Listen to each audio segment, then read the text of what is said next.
السلام عليكم ورحمة الله وبركاته. الحمد لله والصلاة والسلام على رسول الله وعلى آله وصحبه ومن والاه، أما بعد. رب اشرح لي صدري ويسر لي أمري واحلل عقدة من لساني يفقه قولي. رب زدني علما. الحمد للہ پچھلی کلاس ہماری سورۃ مریم ترجمہ، تفسیر اور تجوید کے ساتھ ہم نے مکمل کر لی تھی۔ اللہ تعالیٰ جو ہم نے پڑھا ہے، جو سیکھا ہے، اللہ تعالیٰ اسے ہمارے لیے نجات کا سبب بنائے، ہمارے لیے ہدایت کا سبب بنائے۔ ان لوگوں میں اللہ ہمیں شامل فرمائے جو اپنی اصلاح کرتے ہیں، جو اپنے اللہ کی طرف لوٹتے ہیں، اور اللہ ہم سے راضی ہو جائے، اور اللہ ہماری ان نیکیوں کو قبول فرمائے، ہمارے کوتاہیوں کو معاف فرمائے۔ اور اسی عمل کو آگے جاری کرتے ہوئے ہماری اگلی کلاس اللہ نے چاہا تو ایک اور ایک کتاب کے ساتھ ہم اس کلاس کو لے کے آگے جاری کریں گے۔ اور یہ کتاب بے مثال کتاب، ایک عظیم کتاب، ایک دلوں کو بدلنے والی کتاب، ایک سوچ کو بدلنے والی کتاب، ایک خوبصورت کتاب، اور جس کتاب کا نام ہے الفوائد۔ ابن قیم رحمہ اللہ کی یہ کتاب ہے، الفوائد کے نام سے یہ کتاب ایک بہت ہی جامع، بہت ہی عظیم کتاب ہے۔ در حقیقت علوم میں سب سے زیادہ جس علم کی ہمیں ضرورت ہے وہ ہے نفس کی اصلاح، اور جو ہے نا وہ تزکیہ نفس، اور اللہ کی پہچان، اللہ کی معرفت، اور اللہ کی عظمت کو پہچاننا، اور ہم انسان خود کو پہچانے، اپنی کمی کو پہچانے، اپنی کمزوری اور اپنے عاجزی کو پہچانے، اور رب کی عظمت کو پہچانے، اور اس طرح کی اور بھی بہت ساری اہم باتیں اس کتاب میں انشاءاللہ ہم پڑھیں گے۔ دیکھا جائے تو یہ کتاب ایک ایسی کتاب ہے جس کو جب ہم پڑھتے ہیں تو ایسے محسوس ہوتا ہے جیسے کہ یہ ابن قیم رحمہ اللہ کی ایک پرسنل ڈائری ہے، جس میں انہوں نے جو اہم باتیں جو ان کو لگی، اچھی باتیں جو ان کے سامنے سے گزری ہیں، جو باتیں کبھی کبھی ان انسان کے ذہن میں کوئی خاص بات آ جاتی ہے تو انسان اس کو اپنی ڈائری میں نوٹ کر لیتا ہے۔ اسی طریقے سے ڈائری میں فرق ہے، ایک عام بندے کی ڈائری الگ ہوتی ہے اور ایک عالم دین کی ڈائری الگ ہوتی ہے، اور ابن قیم جوزی رحمہ اللہ جیسی شخصیت ہو تو ان کی ڈائری تو ایک بہت ہی جامع ہوتی ہے، ان کی باتیں بہت ہی مفید ہوتی ہیں، اور شاید ہمارے پاس اتنا علم ہی نہیں ہے کہ ہم ان کی کتابوں کو کما حقہ سمجھ سکیں اور کما حقہ سمجھا سکیں۔ اور یہ ایک بہت ہی جو ہے نا جامع کتاب ہے جس کو ہم پڑھنے جا رہے ہیں۔ اللہ سے دعا کرتے ہیں کہ یا اللہ ہمیں جو ہے نا اس سے مستفید ہونے کی توفیق عطا فرما، اور اس کتاب کو پڑھنے کا مقصد یہ ہو کہ ہم اپنی اصلاح کر سکیں، ہاں، اور اپنے اللہ سے قریب ہو جائیں۔ ابن قیم رحمہ اللہ، ان کی کتابیں اگر آپ پڑھتے ہیں، اگر آپ نے پڑھی ہوں گی، ان کی جو مشہور کتابیں ہیں جن میں سے الداء والدواء ہے، امام ابن قیم رحمہ اللہ کی کتاب روضۃ المحبین ہے، اور اسی طریقے سے مدارج السالکین ہیں، اور اسی طریقے سے ان کی جو مشہور کتابیں ہیں زاد المعاد، اور جو کہ بر صغیر میں اردو ترجمے کے ساتھ بھی یہ کتاب موجود ہے، اور اسی طریقے سے ان کی بدائع الفوائد ایک کتاب ہے ابن قیم رحمہ اللہ کی۔ اور ان کی جتنی بھی کتابیں جب آپ پڑھتے ہیں نا تو ہر کتاب آپ کو یہ بتائے گی کہ میں نے کبھی زندگی میں اس جیسی کتاب میں نے نہیں پڑھی ہے۔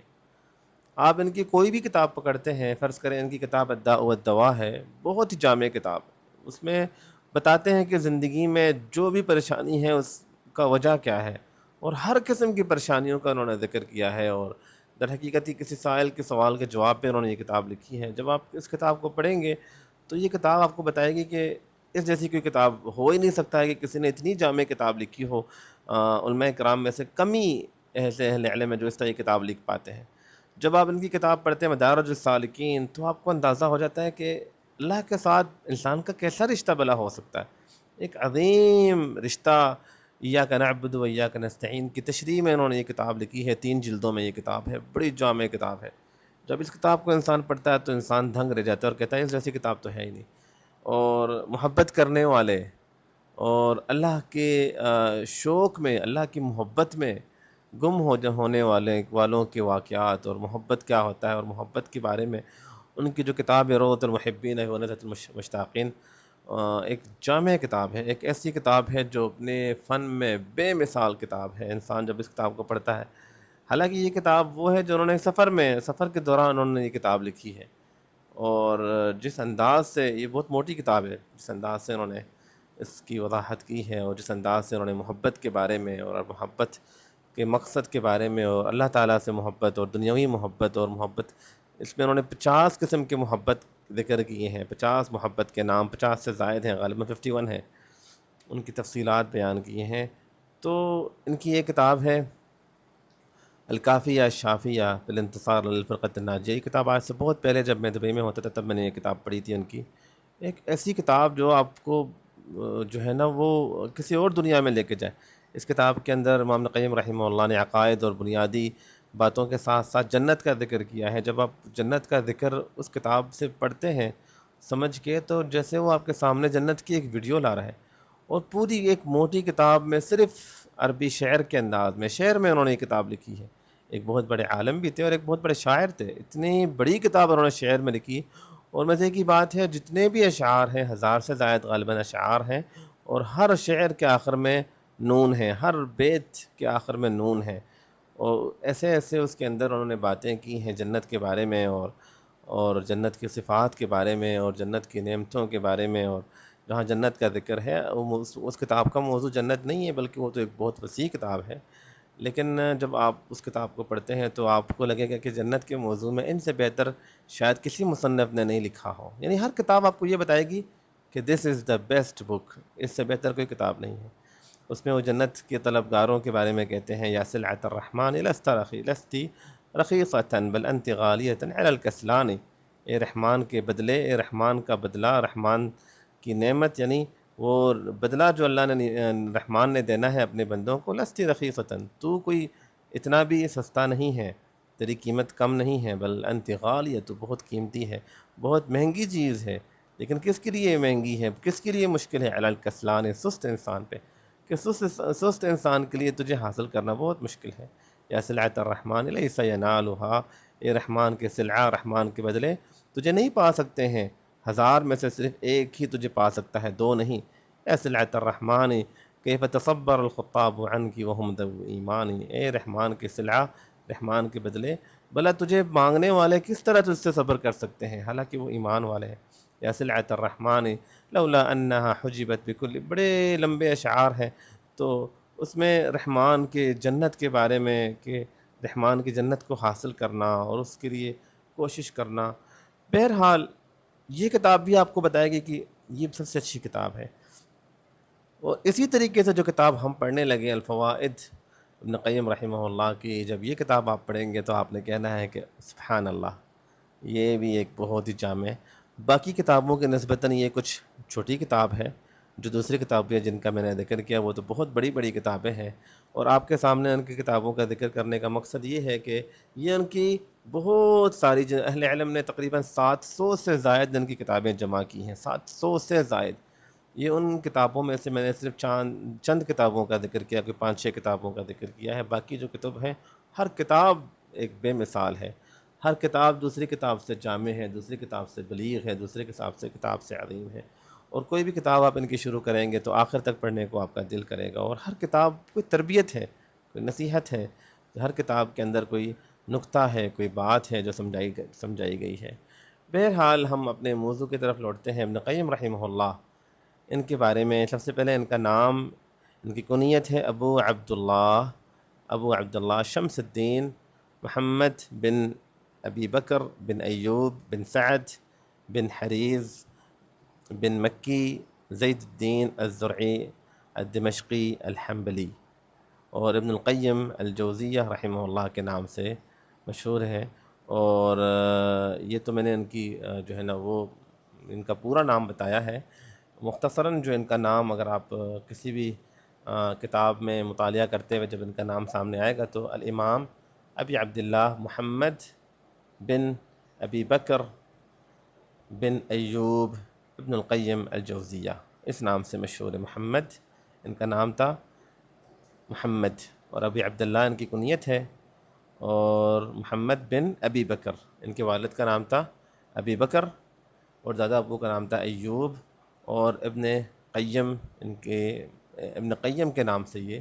مشہور ہے۔ اور یہاں میں بتاتا ہوا جاؤں، ایک ہے ابن الجوزی، ابن الجوزی الگ ہیں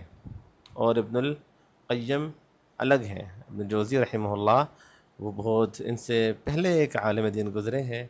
اور ان کی بہت جامع تصنیفات ہیں، بہت جامع کتب ہیں۔ اور امام ابن جوزی رحمہ اللہ کے ہی جو ان کا جامعہ تھا، جو مدرسہ تھا، جو انہوں نے جس مدرسے کو جو ہے نا وہ ایجاد میں لے کے آئے تھے، اور جس مدرسے میں وہ محنت کرتے تھے اور علم کے رستے کو روشن کرتے تھے، علم پھیلاتے تھے، اسی مدرسے میں آگے لوگ آتے گئے، اور ان میں سے امام ابن قیم رحمہ اللہ۔ ابن قیم کا مطلب ہوتا ہے قائم، کسی جگہ پہ ذمہ دار، یا کسی کے سپرد کوئی جگہ دی جائے، تو قائم کا مطلب ہوتا ہے کسی کے اوپر نگران، یا نگران کا لفظ یہاں پہ درست ہوگا۔ تو ان کے جو والد تھے وہ قیم تھے، یعنی نگران تھے، ذمہ دار تھے۔ جوزیہ کے جامعہ پہ، جو جوزیہ میں جو جامعہ ہے، جو ابن جوزی رحمہ اللہ کا جو مدرسہ ہے، جو جامعہ ہے، اس جامعہ کے امام ابن قیم رحمہ اللہ کے جو والد تھے ابی بکر، وہ اس جامعہ کے قیم تھے، یعنی اس جامعہ کے نگران تھے، اور اس جامعہ کو چلاتے تھے، اس جامعہ کے نظام کو چلاتے تھے، اس جامعہ کو میں جو ہے نا اس جامعہ کے حوالے سے ان کا ایک کردار تھا، اس کے ذمہ دار تھے۔ اور کیونکہ امام ابن قیم اس جامعہ کے نگران کے بیٹے تھے، تو اس لیے ان کو کہا جاتا ہے ابن القیم، مطلب جامعہ کے نگران کے بیٹے۔ ابن قیم کا مطلب ہے جامعہ کے نگران کے بیٹے۔ تو ان کا نام تھا محمد، اور ان کے والد کا نام تھا ابی بکر۔ امام ابن قیم رحمہ اللہ بچپن سے ہی، بہت ہی چھوٹی عمر سے ہی اللہ تعالیٰ نے ان کو توفیق دی ہے کہ یہ قرآن پاک انہوں نے زبانی یاد کر لی تھی۔ اور دیکھا جائے تو یہ دمشق میں ابن قیم رحمہ اللہ پیدا ہوئے تھے۔ دمشق شام میں ایک علاقہ ہے، اور وہاں پہ یہ پیدا ہوئے تھے۔ اور جس طرح میں نے کہا کہ ان کے والد کیونکہ جامعہ کے نگران تھے، تو ایک علم سے ربط رکھنے والا، ایک علم کے ساتھ جڑے ہوئے فیملی کے ساتھ ان کا تعلق تھا۔ اور ایک علماء اکرام کے درمیان، کیونکہ جامعہ کے ساتھ تعلق ہونے کی وجہ سے علماء اکرام کے ساتھ اٹھنا بیٹھنا، علماء اکرام کے ساتھ ملاقاتیں، علماء اکرام سے سیکھنا، یہ سارے چیزیں ان کے ساتھ پھر جڑی ہوئی تھیں۔ اور چھوٹی عمر میں 7 یا 8 سال کی عمر میں انہوں نے قرآن پاک حفظ کر لیا تھا۔ اس کے بعد یہ علم سیکھنے نکل پڑے تھے، اور علم سیکھتے رہے، اور چھوٹی عمر میں ہی انہوں نے بڑی کتابیں پڑھی ہیں۔ اور جس طرح الفیۃ ابن المالک رحمہ اللہ ایک بہت بڑی کتاب ہے، جس میں 1000 بیت ہیں، وہ بھی انہوں نے چھوٹی عمر میں وہ کتاب پڑھی تھی۔ اور خود اپنے اس کتاب کے بارے میں بتاتے ہیں کہ جس استاد سے انہوں نے یہ کتاب پڑھی، وہ یہ چھوٹی عمر میں ہی تھے کہ وہ استاد فوت ہو گئے، تو انہوں نے ان سے وہ کتاب پڑھی تھی۔ بہرحال چھوٹی عمر سے ہی اللہ تعالیٰ نے ان کے اندر یہ چیز رکھی تھی کہ علم سیکھنا ہے، علم سکھانا ہے، یہ شغف ان میں تھا۔ اور میں بتانا بھول گیا ہوں امام ابن قیم رحمہ اللہ کی پیدائش کے بارے میں کہ یہ کب پیدا ہوئے ہیں۔ صفر کے مہینے میں پیدا ہوئے تھے یہ، 691 ہجری میں، 691 ہجری میں یہ پیدا ہوئے تھے، صفر کے مہینے میں ہجری تاریخ کے مطابق، اور یہ دمشق میں پیدا ہوئے تھے۔ اور اللہ تعالیٰ نے ان کے اسفار میں انہوں نے مصر کی طرف سفر کیا تھا، اور اپنے مصر کے سفر کا انہوں نے ذکر کیا ہے اپنی کتاب مدارج السالکین کے اندر بھی، کہ وہ وہاں پہ گئے ہیں، اور ان کی وہاں پہ یہودیوں کے جو بڑے رہبان تھے، بڑے علماء کرام تھے، ان کے ساتھ ان کا مناظرہ بھی ہوا ہے۔ اور ان کے اسفار میں سے حج کا سفر ان کا بہت مشہور سفر ہے، جہاں پہ انہوں نے اپنی کتابوں میں اس سفر کا ذکر کیا ہے کہ کیسے اس سفر میں یہ شدید بیمار ہو گئے تھے جب یہ مکہ گئے تھے، اور وہاں پہ اتنے زیادہ علیر ہو گئے تھے کہ یہ کھڑے نہیں ہو پاتے تھے۔ تو یہ کہتے ہیں کہ میں وہاں پہ علاج کی سہولیات بھی نہیں تھے اس وقت، ڈاکٹرز بھی، اطباء بھی نہیں تھے، تو یہ آب زمزم کے ذریعے یہ اپنے آپ کو دم کرتے تھے، اور کہتے تھے کہ میں اتنا سخت بیمار ہوتا تھا، اور میں جب زمزم کا پانی اس پہ دم کر کے پھر اسے پیتا تھا، تو فوراً مجھے اللہ تعالیٰ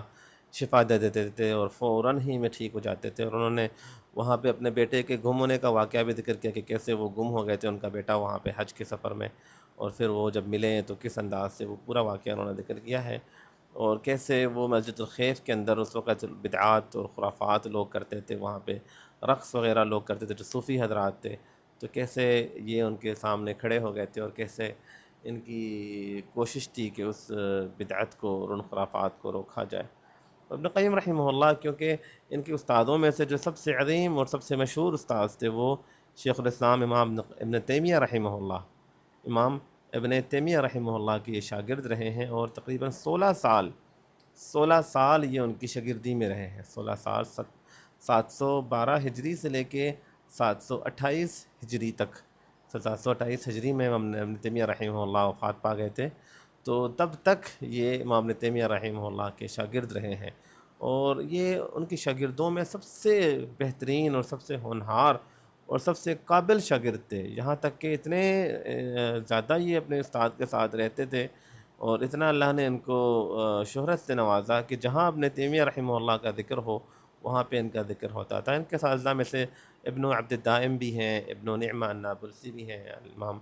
المجد الحرانی بھی ہیں، امام حاکم بھی ہیں، اور بھی بہت سارے اساتذہ کرام ہیں۔ اور اسی طریقے سے امام ابن تیمیہ رحمہ اللہ کے، کیونکہ امام ابن تیمیہ رحمہ اللہ سمندر تھے علم کے، بہت بڑے سمندر تھے، ان کی کتب جب آپ پڑھیں گے، ان کے فتاویٰ آپ پڑھیں گے ان کی جو، تو انسان دنگ رہ جاتا ہے کہ میرے اللہ نے ان سے کیسے کیسے کام لیے، اور یہ ان کی صحبت میں رہ کے یہ امام ابن تیمیہ رحمہ اللہ کے آئینہ بن گئے تھے، اور ان کے علم ان کے اندر نظر آتا تھا، ان کی باتیں ان کے اندر نظر آتی تھیں، اور اللہ تعالیٰ نے ان سے بڑے کام لیے تھے۔ اور یہ کیونکہ اہل علم کی صحبت میں ہمیشہ خیر ہوتی ہے، ان کے ساتھ انسان رہے، اور ان کی صحبت میں انسان علم میں وہ مقام پا سکتا ہے، وہ علم پا سکتا ہے جو صرف کتابوں کے مطالعے سے انسان حاصل نہیں کر پاتا۔ اسی طریقے سے ان کے شاگردوں میں اگر آپ دیکھتے ہیں تو ان کے شاگردوں میں ایک مشہور شاگرد امام ابن کثیر رحمہ اللہ، جنہوں نے تفسیر ابن کثیر لکھی ہے۔ تفسیر ابن کثیر آج تک تفاسیر، آپ قرآن پاک کی تفسیر کا اگر آپ مطالعہ کرتے ہیں تو تفسیر ابن کثیر کے علاوہ آپ کا گزارا نہیں ہے، تفسیر ابن کثیر کے علاوہ گزارا نہیں ہے۔ بڑے بڑے تفاسیر کو آپ پڑھ لیں، آج جو مشہور تفاسیر ہیں، جس طرح محترمہ فرحت ہاشمی اور ان کی سسٹر نگہت ہاشمی کی تفاسیر کو اگر آپ پڑھتے ہیں، جس طرح آج ہمارے ہاں جو مشہور ہے، جن سے اکثر ہمارے بر و صغیر میں لوگ مستفید ہوتے ہیں، عبدالسلام بھٹوی رحمہ اللہ کی تفسیر ہے، اور اس طرح کے آپ کو بہت سارے تفاسیر ملیں گے۔ جب آپ تفسیر ابن کثیر پڑھیں گے تو آپ کو اندازہ ہوگا کہ ان کی تفاسیر کا 50% باتیں جو ہے نا وہ ابن کثیر رحمہ اللہ کی تفسیر سے لی گئی ہیں۔ تو تفسیر ابن کثیر ایک ایسی کتاب ہے جس کے بنا گزارا نہیں ہے۔ اسی طریقے سے امام ابن رجب حنبلی رحمہ اللہ، جنہوں نے کتاب الکبائر لکھی، بہت پائے کے عالم دین ہیں۔ امام سبکی رحمہ اللہ بہت بہت ہی پائے کے علماء ہیں۔ اس کے علاوہ بھی اور بھی بہت بڑے بڑے اہل علم تھے جو امام ابن قیم رحمہ اللہ کے شاگردوں میں سے تھے، اور اللہ تعالیٰ نے ان کے اس علم کو صدقہ جاریہ بنایا، ان کے ذریعے بھی اور ان کے شاگردوں کے ذریعے بھی۔ امام ابن قیم رحمہ اللہ کیونکہ ابن تیمیہ رحمہ اللہ کے ساتھ تھے، اور ابن تیمیہ رحمہ اللہ کو بھی ایک عرصہ جیل میں گزارنا پڑا، اور کافی دفعہ ان کو جیلوں میں جانا پڑا، کیونکہ ابن تیمیہ رحمہ اللہ مصر سے شام کی طرف آئے تھے 712 ہجری میں، تو تب سے ابن قیم رحمہ اللہ ان کی شاگردی میں آ گئے تھے، اور یہ اپنے بارے میں خود بتاتے ہیں۔ امام ابن القیم رحمہ اللہ اپنے بارے میں بتاتے ہیں کہ یہ ابن تیمیہ رحمہ اللہ سے ملاقات سے پہلے یہ گمراہ فرقوں سے متاثر تھے، اور جو ہے نا اللہ تعالیٰ نے ابن تیمیہ رحمہ اللہ نے ان کے لیے ابن تیمیہ رحمہ اللہ کو ان کے لیے ہدایت کا سبب بنایا، اور کیسے اللہ نے ابن تیمیہ رحمہ اللہ کے ذریعے انہیں ہدایت دی ہے۔ فرماتے ہیں، یا قومی واللہ العظیم نصیحۃ من مشفق واخ لکم معوان، اے میری قوم، اللہ کی قسم یہ ایک نصیحت ہے، ایک تم پر شفقت کرنے والے تمہارے بھائی کی طرف سے ایک نصیحت ہے۔ جربت هذا كله ووقعت في تلك الشباك وكنت ذا طيران، میں نے یہ سارے جو بدعات اور خرافات کا جو یہ معاملات ہیں، سارے میں ان سب سے گزر چکا ہوں، اور ان سب سے گزر کے پھر میں تمہارے پاس ایک کھڑکی سے اڑ کے تمہارے پاس یہ چیزیں لے کے آیا، حتی اتاح لی الالہ بفضلہ، یہاں تک کہ اللہ تعالیٰ نے اپنے فضل سے مجھے نوازا، من لیس تجزیہ یدی و لسانی، ایک ایسے استاد، ایک ایسی شخصیت سے جس کا شکر میں اپنے ہاتھ اور اپنے زبان سے نہیں کر سکتا۔ فتن، ایک نوجوان، اتا من ارض حران، جو حران کی زمین سے، کیونکہ امام ابن تیمیہ رحمہ اللہ حران کی سرزمین سے آئے تھے، تو فیا اہلا بمن قد جاء من حرانی، کہ خوش آمدید ہو اس شخصیت کو جو حران سے اٹھ کے آیا تھا، فاللہ یجزیہ الذی هو اہلہ، اللہ انہیں اس چیز کا بدلہ دے جس کا وہ اہل ہے، من جنت المأوى مع الرضوان، اور ہمیشہ کی جنت، اور اللہ تعالیٰ اپنی رضا ان کے لیے، اللہ تعالیٰ ان سے راضی ہو جائے۔ اخذت یداہ یدی وسارا فلم یرم حتی ارانی مطلع الایمان، ان کے ہاتھوں نے میرے ہاتھوں کو پکڑ لیا تو انہوں نے مجھے نہیں چھوڑا یہاں تک کہ مجھے ایمان کی روشنی انہوں نے دکھا دی۔ ورأیت اعلام المدینۃ حولها نزلا، بہرحال یہ لمبے اشعار ہیں جس میں انہوں نے بتایا کہ کیسے، کیونکہ امام ابن قیم رحمہ اللہ صوفی تھے، یہ صوفی تھے، اور اللہ تعالیٰ نے ابن تیمیہ رحمہ اللہ کے ساتھ جب ان کی ملاقات ہوئی اور اللہ تعالیٰ نے پھر ان کو ہدایت دی، اور یہ توحید میں اور علم، کتاب و سنت کے علم اور سلف و صالحین کے منہج کی اللہ تعالیٰ نے ان کو سمجھ دی، اور پھر جب وہ سمجھ گئے تو پھر انہوں نے بڑی اس معاملے میں محنت کی، اور اللہ نے ان سے پھر بڑے کام لیے۔ اور ابن تیمیہ رحمہ اللہ کے ساتھ ساتھ ان کو بھی کافی دفعہ جیلوں میں جانا پڑا، ان کو بھی جیل میں بند کیا گیا، اور ان کے کچھ اس طرح کے فتاویٰ تھے جن کی وجہ سے بار بار ان کو جو ہے نا وہ جیلوں کا سامنا کرنا پڑا، اور ان میں زیادہ تر جو فتاویٰ، جو مین فتاویٰ تھے، وہ ایک تو 3 طلاق کا مسئلہ تھا، 3 طلاق کی وجہ سے بھی ان کو جو ہے نا وہ جیل میں بند کیا گیا تھا، کیونکہ یہ ابن تیمیہ رحمہ اللہ بھی اس بات کے قائل تھے کہ جو شخص ایک ٹائم میں 3 طلاق دے وہ ایک ہی طلاق شمار کیا ہوگا، ایک ہی طلاق ہوگی، اور ابن قیم رحمہ اللہ بھی اسی بات کے قائل تھے کہ جو شخص ایک وقت میں 3 طلاق دے وہ ایک ہی طلاق ہے، اور اس بات پہ ان کو جیل میں بھی بند کیا گیا۔ اسی طریقے سے لوگ سیدنا ابراہیم علیہ السلام کی قبر پہ جاتے تھے، سفر کر کے وہاں جاتے تھے، اور قبر پہ جو ہے نا جس طرح اللہ کے نیک بندوں کی قبروں پہ وہ بدعات اور خرافات ہوتے ہیں، تو امام ابن قیم رحمہ اللہ نے اس کے خلاف بھی فتویٰ دیا تھا کہ یہ عمل جائز نہیں ہے، اور اس پر ان کو جیل میں ایک عرصہ کاٹنا پڑا تھا، اور ان کے کئی اس طرح کے فتاویٰ تھے جن کی وجہ سے ان کو جیل کی سزا دی گئی تھی، اور انہیں جو ہے نا وہ کافی ساری تکلیفوں سے گزرنا پڑا۔ یہ ان کے علم اور ان کے علمی اور ان کے جو ہے نا وہ استاد کے ساتھ جو ان کی زندگی تھی، وہ ہم نے اس بارے میں کچھ باتیں میں نے آپ کے سامنے رکھی ہیں۔ اسی طریقے سے یہاں پہ ایک بنیادی بات جو میں آپ کو بتانا چاہتا ہوں، اور یہ اس بات کی ہم سب کو ضرورت ہے، اور وہ یہ کہ علم کے ساتھ ساتھ عمل کے میدان میں ایک بے مثال شخصیت ہے، یہ بے مثال شخصیت، اور اللہ کی عبادت کا جنون، اللہ کی عبادت کا جذبہ، وہ تو جب آپ ان کی یہ کتاب پڑھیں گے فوائد، اور سب سے زیادہ ان کی اللہ کے ساتھ جو رشتہ ہے اس کو اگر آپ سمجھنا چاہیں گے تو آپ ان کی کتاب مدارج السالکین پڑھیں۔ مدارج السالکین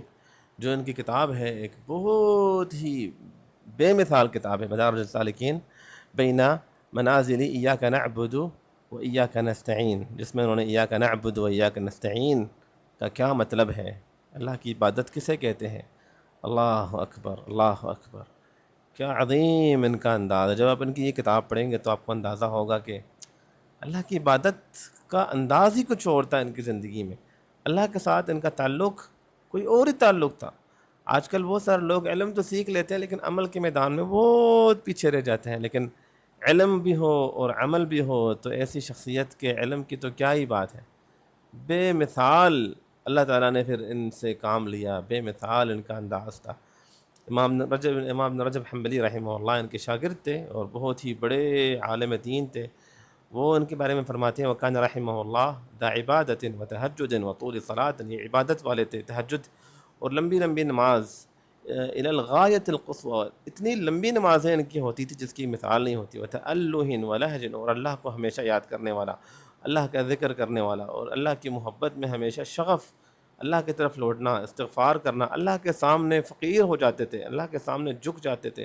اللہ کے سامنے الاطراح بین یدی، اللہ کے سامنے ہمیشہ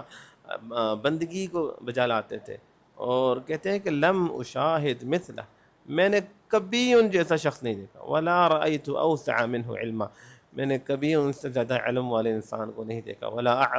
اعرف بمعانی القرآن والسنة ولا اعرف بمعانی القرآن والسنة والحقائق الایمان منہ، قرآن پاک اور اللہ کے رسول صلی اللہ علیہ وسلم کے حدیث کے فہم اور ایمان کی حقیقتوں کو ان سے زیادہ، ان سے بہتر سمجھنے والا میں نے کبھی کسی کو نہیں دیکھا، اللہ اکبر۔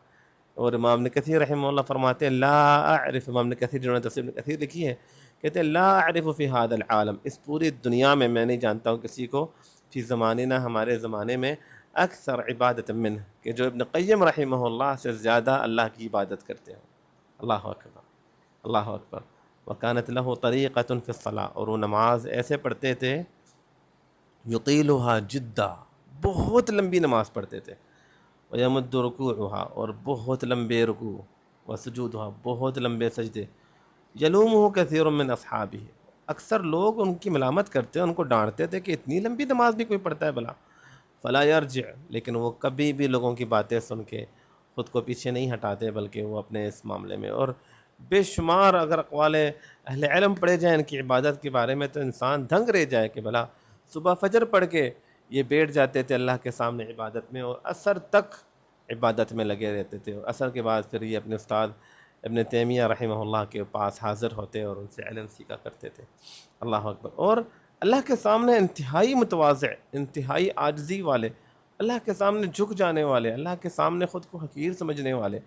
اور اللہ کی محبت جیسے ان کا دل بھر چکا تھا اللہ کی محبت سے۔ اور اپنے بارے میں ایک شعر لکھتے ہیں اپنے بارے میں اپنے آپ کو، اور یہ شعر لکھ کے انہوں نے اپنے انہی شاگرد ابن قیم رحمہ اللہ، ابن رجب رحمہ اللہ کو انہوں نے یہ شعر لکھ کے دیا تھا اپنے بارے میں، کہتے ہیں بنیا ابی بکر، اے ابو بکر کے بیٹے، کیونکہ ان کا نام محمد تھا، ان کے والد کا نام ابو بکر تھا، اے ابو بکر کے بیٹے، یا ابو بکر کا جو بیٹا ہے نا،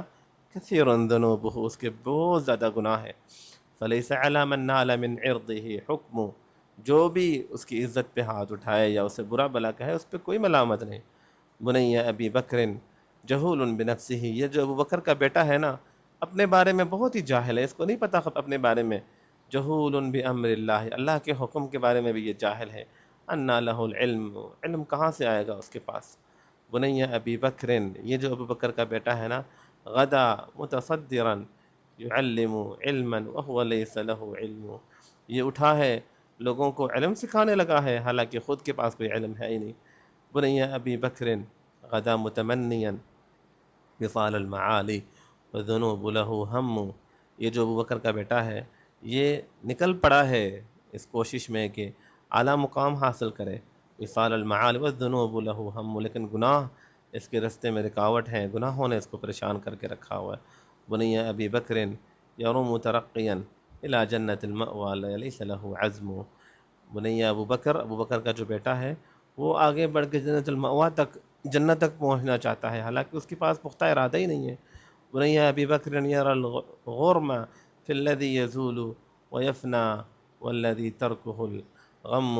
اسی انداز سے انہوں نے آگے اپنے بارے میں کافی لمبے چوڑے اشعار بنیا ابی بکر بنیا ابی بکر بنیا ابی بکر سے۔ اللہ اکبر۔ عاجزی انکساری، اللہ کے سامنے جھکنے والا، اللہ کے سامنے عاجز یہ بندہ ایک بہت بڑا علم کا ذخیرہ چھوڑ گیا، ایک بہت بڑا علم چھوڑ گیا، ان کی کتب میں بہت سارا علم ہے، اور ہم ان کی کتب میں سے ایک کتاب الفوائد پڑھیں گے انشاءاللہ عز و جل۔ یہ ہماری پہلی کلاس تھی جس میں صرف ابن قیم رحمہ اللہ کا تعارف اور اس عظیم شخصیت کے بارے میں جاننا ضروری تھا۔ فتشبہوا ان لم تکونوا مثلہم، تو ان جیسے بنو اگر تم ان جیسے نہیں ہو، ان تشبہ بالکرام فلاح ہو، یقیناً اس طرح کے عزت والے لوگوں کے ساتھ مشابہت رکھنے میں تو کامیابی ہے۔ اس لیے ان کو شیخ الاسلام بھی کہا جاتا ہے کہ شیخ الاسلام ابن القیم الجوزیہ رحمہ اللہ تعالی، اور اللہ تعالیٰ سے یہ دعا کرتے ہیں کہ اس عالم باعمل، اس چاند، اس ستارے کی زندگی کو اللہ تعالیٰ ہمارے لیے ایک نصیحت کا سبب بنائے اور ہمارے لیے اصلاح کا سبب بنائے، اور اللہ سے دعا کرتے ہیں کہ یا اللہ ہم اتنا علم نہیں رکھتے ہیں، ہم اتنا سمجھ نہیں رکھتے ہیں، ہمارے اعمال بہت برے ہیں، ہم بہت گنہگار ہیں، لیکن بس یہ کوشش ہے کہ تیرے نیک بندوں سے کچھ سیکھ سکیں، تیرے نیک بندوں کے علم سے ہم اپنی اصلاح کر سکیں۔ اللہ سے دعا کرتے ہیں کہ اللہ تعالیٰ ہمیں اپنی اصلاح کرنے کی توفیق عطا فرمائے۔ اللہ سے دعا کرتے ہیں کہ اللہ تعالیٰ ہمیں ان لوگوں میں سے بنائے جو حق بات کو سنتے ہیں، حق بات کو پڑھتے ہیں اور اس پر عمل کرتے ہیں، اور اللہ کے دین کو اپنی زندگی میں لے آتے ہیں اور اللہ کے دین کو پھیلاتے ہیں۔ اللہ سے دعا کرتے ہیں کہ اللہ ہماری کوتاہیوں کو معاف فرمائے، ہمارے گناہوں کو معاف فرمائے، اور جو کتاب ہم پڑھنے لگے ہیں اللہ تعالیٰ اس کتاب کا ہر سبق اللہ تعالیٰ ہمارے دل میں ایسے اتار دے کہ یہ ہمارے لیے ہدایت اور اصلاح کا سبب بن جائے. سبحانک اللہم و بحمدک نشہد ان لا الہ الا انت نستغفرک و نتوب الیک. السلام علیکم ورحمۃ اللہ وبرکاتہ.